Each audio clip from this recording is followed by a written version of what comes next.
Hello sa lahat, ako si Chai and I'm gonna show you the top 5 things that you must have para makapag-start ng isang maliit na printing business. So sa ako, ang dami-dami ko ng gamit at hoarder naman talaga ako, ayan.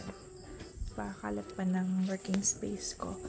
But I realized after a few years na actually habi-habi ko lang talaga siya and sideline lang. So ayun.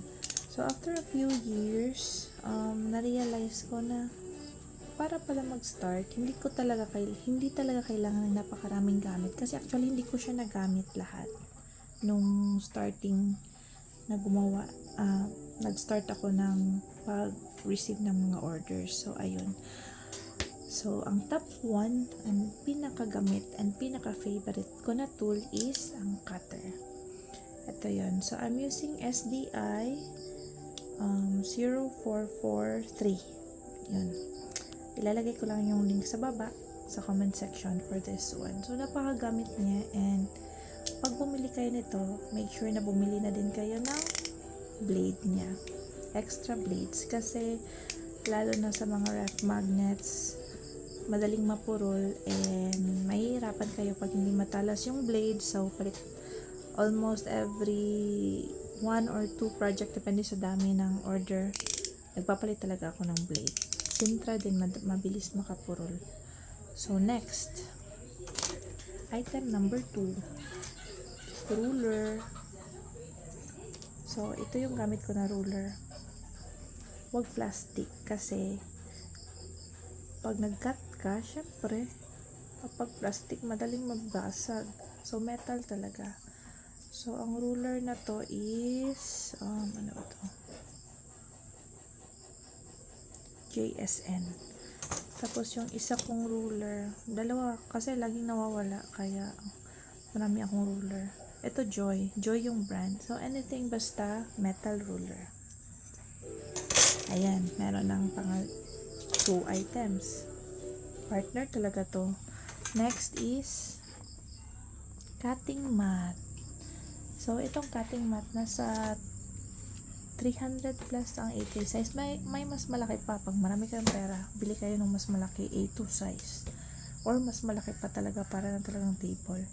So, pag konti lang yung budget, go for A4. Ayun. Next. Of course. So, cutter, ruler, mat. Next is printer. Ayan. Printer. Right now, I'm using L15150. Pero, okay na yung maliliit. It started with, malaki na din yung start ko. Ilang printer na din yung nasira ko.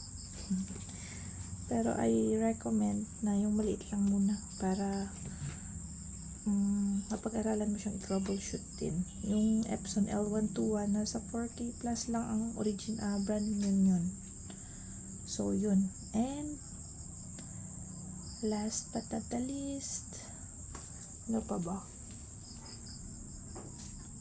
I think laminator. Yan. Kasi pag may laminator ka, makagagawa ka ng mga makakalaminate ka, of course. Tapos keychains na PVC or PVC IDs, mga ganon. Makakatanggap ka ng ganon. So, yun.